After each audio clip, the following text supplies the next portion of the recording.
Next topic देखते हैं। 14.3 के कुछ क्वेश्चंस रिमेनिंग थे। क्वेश्चन नंबर 3 तक कल हमने कर लिया था।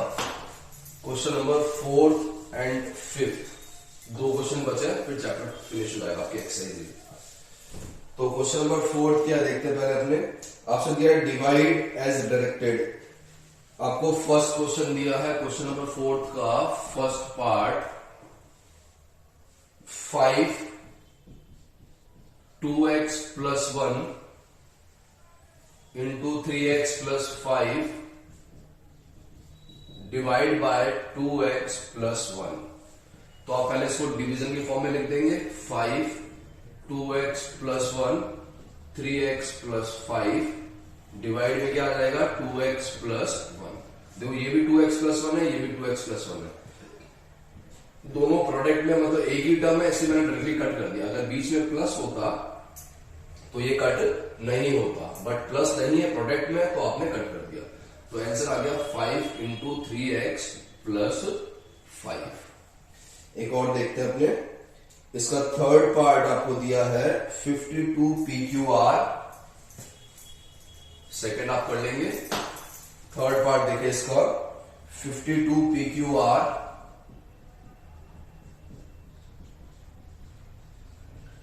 52 PQR P plus Q Q plus R R plus P P plus Q Q plus R R plus P divided by 104 PQ 104 PQ Q plus R R plus P Q plus R R plus P। ठीक है, कितना भी बड़ा है आपको घबराना नहीं। आप तो क्या करो, वापस इसको डिवीजन की फॉर्म में लिख ले। तो ये ऊपर आ जाएगा 52 PQR P plus Q Q plus R R plus P upon 104 PQ Q plus R R plus P। देखो R plus P यहां पे भी, R plus P यहां पे भी है, Q plus R यहां भी है, Q plus R यहां भी है। ये सारे प्रोडक्ट में इसलिए कट हो रहा है। अगर प्रोडक्ट में नहीं होता, बीच में प्लस होता, तो आप ऐसे डायरेक्टली कट नहीं कर सकते।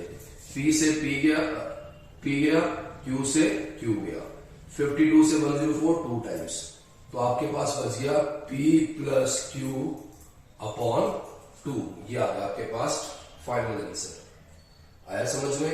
ये सारे प्रोडक्ट में है, इसके लिए आप कट कर रहे हो, डिवाइड हो जा रहा है। अगर ये बीच में प्लस वगैरह होते तो आपको इनको सेपरेट करके नेक्स्ट कोई और मेथड से ट्राई करना होता, डायरेक्टली आप कट नहीं कर पाते। एक और क्वेश्चन देख लेते हैं इसका फोर्थ का आपको दिया है 5th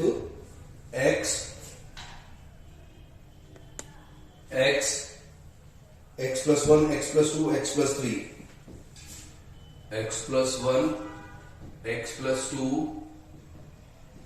x plus 3 ये दे दिया आपको, divide by x into x plus 1। तो आप इसको डिवीजन की फॉर्म में लिख लें।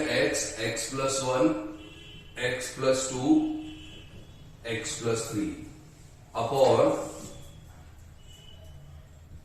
x into x plus 1। x plus 1 से x प्लस 1 गया, x से x गया। आंसर आ गया x plus 2 into x plus 3।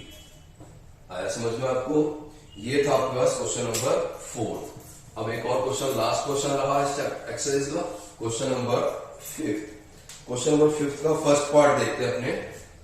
Question number 5 first part आपको दिया है y square plus 7y plus 10 divided by y plus 5। ठीक है, तो अब देखो आपको क्या करना है। यहां पे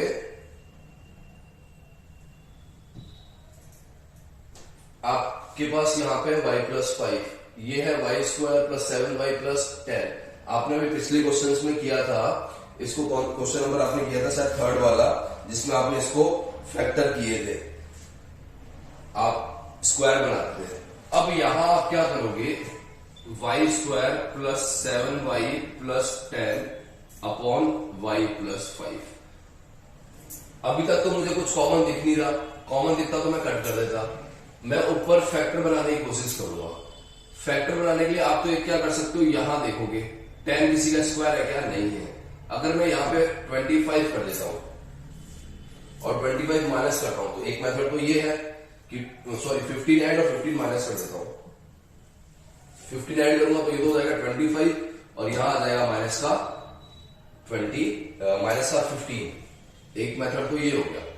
अब आपको क्या करना है, ऐसे जो क्वेश्चन आए हायर क्लास में जब जाओगे तो इसे आप बोल दोगे स्प्लिटिंग मेथड या मिडिल टर्म स्प्लिटिंग मेथड या फैक्टराइजेशन। आप 7 को ऐसे दो नंबर में ब्रेक करो जिनको प्लस माइनस करने पे 7 आए और मल्टीप्लाई करने पे 10 आता हो। देखो हमेशा ax² plus bx plus c equals to 0 इस फॉर्म में क्वेश्चन होंगे, तो आपको b को ऐसे दो नंबर p और q में स्प्लिट करना है कि अगर मैं p इंटू q करूं तो वो a इंटू c होना चाहिए और p प्लस माइनस q करूं तो वो b होना चाहिए। ये दो रूल होते हैं, ठीक है। अगर स्टैंडर्ड ये फॉर्म में कोई भी इक्वेशन दे रखी है और उसको आपको स्प्लिट करना है, उसके फैक्टर बनाने हैं, तो आपको b को ऐसे दो नंबर में स्प्लिट करना है कि उनको अगर p और q को मल्टीप्लाई करने पे जितना आ रहा है उतना ही a और इंटू सी करने पे आना चाहिए। a इंटू सी, a यहाँ पे कितना है 1 इंटू 10, तो मुझे ऐसे दो नंबर चाहिए जिनको मल्टीप्लाई करने पे 10 आता हो। 1 इंटू 10 होता है, 2 इंटू 5 10 होता है।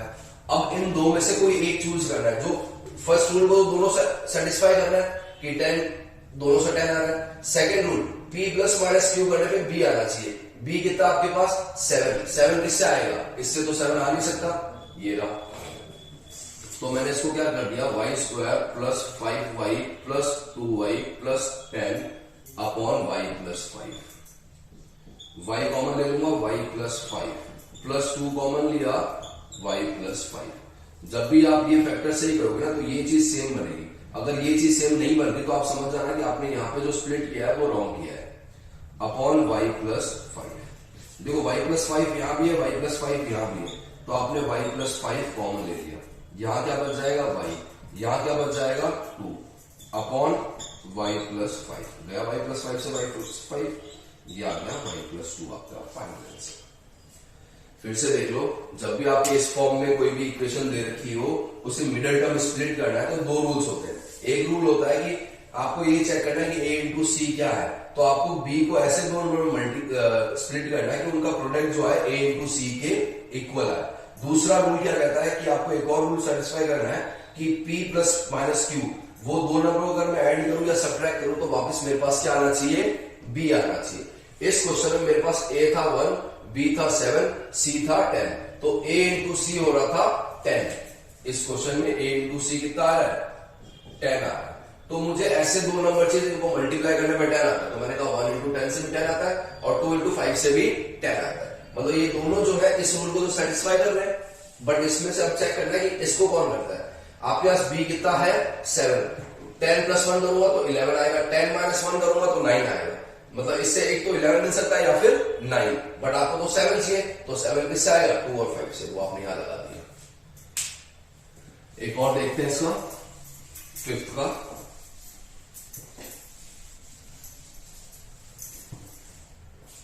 एक आपको दिया है 5p² minus 25p plus 20 divide by p minus 1।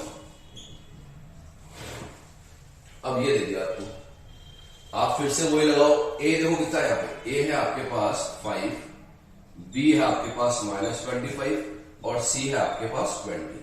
तो मैं रफ में करता हूं, a इंटू सी कितना देख लो, 5 इंटू 20 100, ठीक है।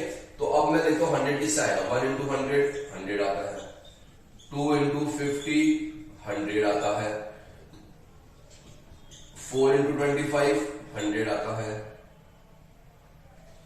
5 इंटू 20 100 आता है। ये सबसे 100 आ रहा है। मतलब आपका फर्स्ट रूल तो कहता है p इंटू क्यू कितना होना चाहिए, a इंटू सी।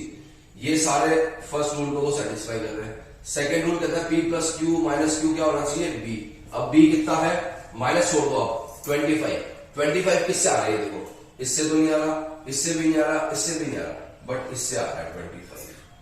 अब आपको क्या चाहिए, माइनस का 25 चाहिए, और प्रोडक्ट क्या है, प्लस का है। तो मैंने क्या करता हूं, इन दोनों को माइनस कर लेता हूं। तो ये हो जाएगा 5p² minus 25p plus 20 upon p minus 1। Factor करूंगा तो 5p² minus 20p minus 5p plus 20 upon p minus 1। ये दो इनको वापस ऐड करूंगा तो वापस यही आ रहा है।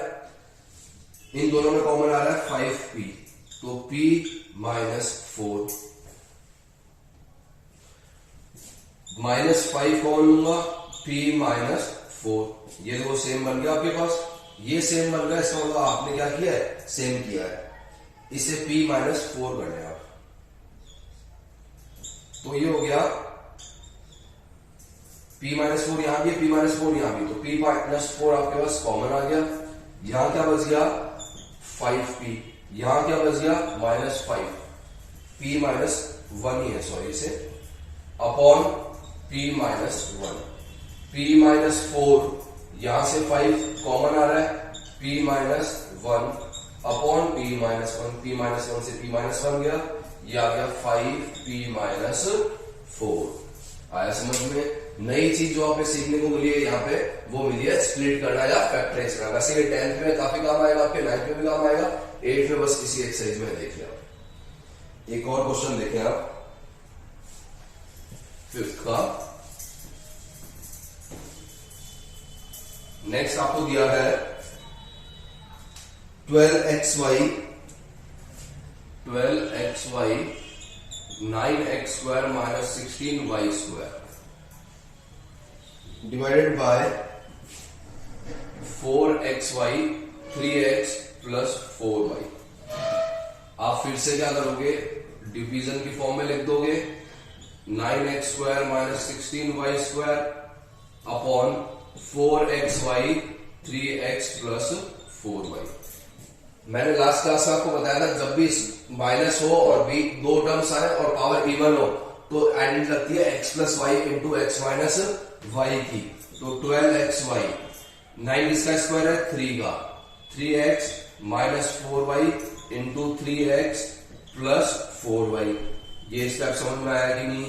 ये 3x का 9 3 का स्क्वायर 16 4 का स्क्वायर, तो मैंने इसको लिख दिया 3x का स्क्वायर माइनस 4y का स्क्वायर। ये हो गया x² माइनस y², जो क्या होगा x plus Y into X minus Y upon आपके पास पड़ा है 4xy ब्रैकेट में 3x प्लस 4y।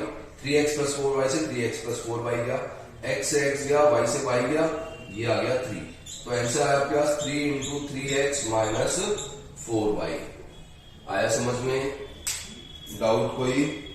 ये था आपके पास। नेक्स्ट इसका जो दिया वो आप कर लोगे, सेम इसी मेथड से करना है आपको।